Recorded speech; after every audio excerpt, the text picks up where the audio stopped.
Assalamualaikum Pak Suratman. Waalaikumsalam warahmatullahi wabarakatuh.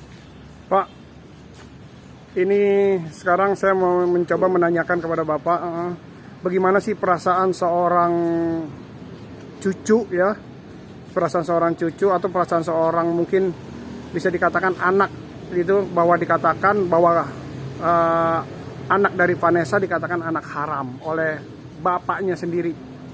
Ya, pertama tentu patut disayangkan ya, bahwa pernyataan anak haram itu juga harus dibuktikan gitu.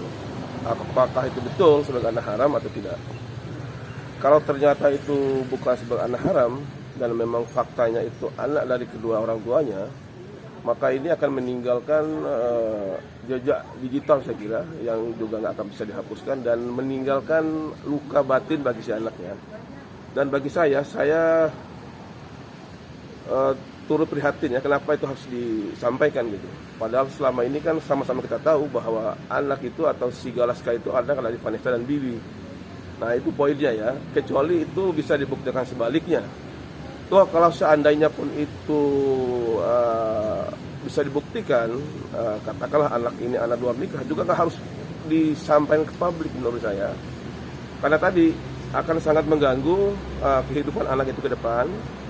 Dan sekali lagi, setiap pernyataan kita ini kan tidak akan mudah terhapus gitu. Ya nanti si anak ini kalau udah besar nanti akan lihat lagi dan itu menimbulkan masalah baru menurut saya gitu, kira-kira ya. Yang jelas itu pasti akan ada beban mental. Betul, tentu beban psikis bagi si anak ya. Nah, kalau sekarang kan masih kecil. Nanti begitu anak ini besar, nanti dibuka lagi tadi yang saya sebut sebagai jejak digital tadi, dan dia akan bisa menyimpulkan bahwa memang si orang ini katakan seperti itu telah menuduh atau menista menurut saya bahwa dia adalah sebagai anak haram. Dan saya mohon kalau bisa ya Pak Dodi misalnya untuk mencabut pernyataan itu demi kepentingan anak ke depannya gitu. Iya Pak Suratman, pantas nggak sih itu diucapkan di dalam persidangan walaupun itu sebagian dari agenda persidangan ya, untuk pembuktian gitu. Pantas nggak sih untuk diucapkan seperti itu?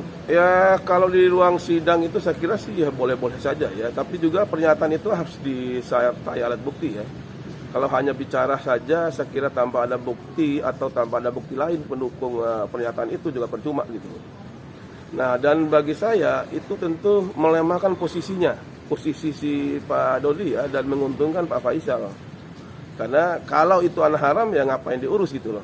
Ngapain capek-capek sekarang minta jadi wali dan asuh gitu. Nah itu poinnya sebetulnya gitu. Kalau itu betul anak haram yang disebutkan itu, ya sudah lepaskan saja biar anak ini katakanlah diasuh oleh atau diurus atau jadi wali oleh Pak Faisal kira-kira seperti itu. Iya Pak Suratman, untuk pertanyaan kedua ini. Ini kan lagi diperebutkan hak asuh dan hak perwalian Galaska. Gimana nih kalau melihat Pak Suratman sekarang aja Pak Dodi digugat cerai sama istrinya. Gimana melihat itu?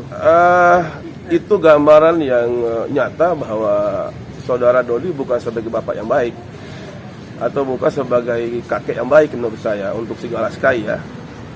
Karena sekarang informasi yang saya dengar digugat cerai oleh istrinya, berarti ada sesuatu yang nggak benar atau ada sesuatu yang nggak beres dalam kehidupan rumah tangganya gitu loh.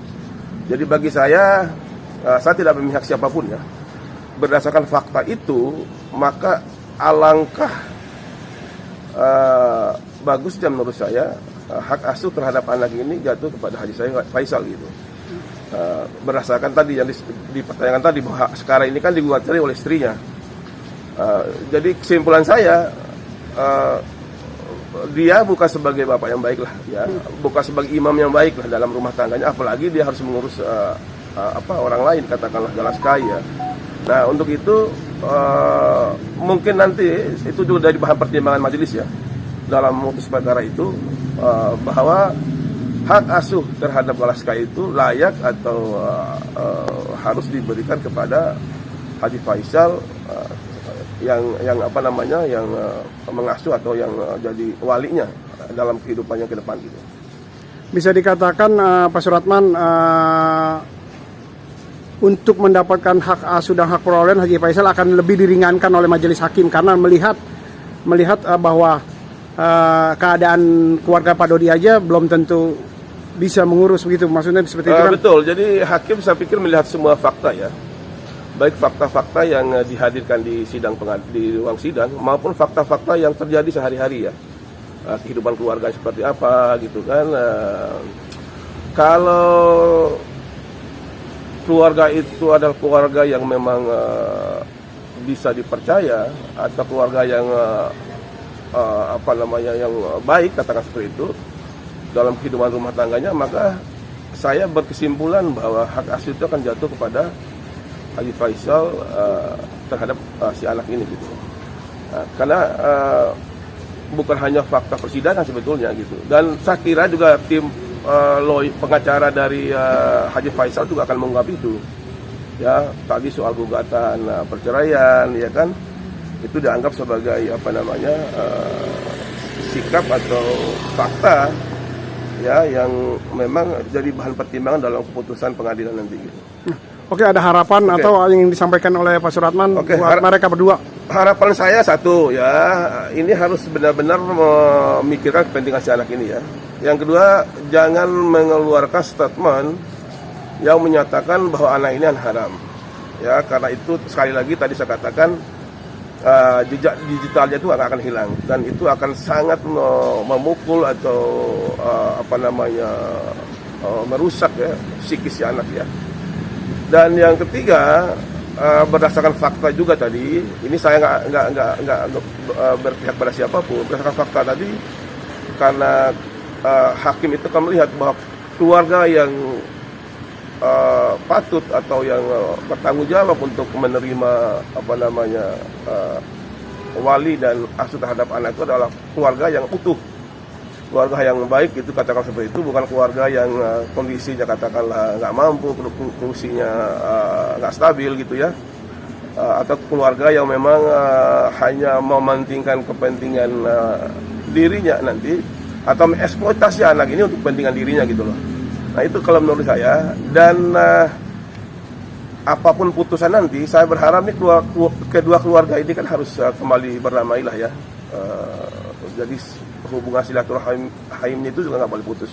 Itu harapan saya. Pak, walaupun nanti hak asuh jatuh ke tangan Pak Haji Faisal, walaupun seperti apapun, walau Pak Dodi tetap kan bisa dikatakan kakeknya juga. Gimana?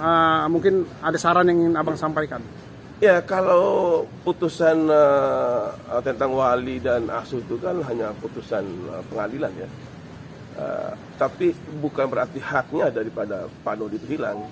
Jadi saya minta juga kepada Pak Haji Faisal juga memberi kesempatan lah yang patut, yang luas kepada Dodi juga untuk datang menyenguk gitu, atau katakanlah mungkin ada jalan-jalan dan sebagainya ya terhadap Sigala Sky gitu. Jadi bagi saya kedua-duanya adalah kakeknya, ya kan, baik Haji Faisal maupun Dodi. Jadi jangan juga ada diskriminasi gitu loh, bahwa Sigala Sky itu harus selamanya atau terus-menerus dengan Haji Faisal, tapi juga diberi kesempatan Dodi dan keluarganya juga untuk sama-sama katakanlah memberikan perhatian lah kepada Sigala Sky. Itu harapan saya.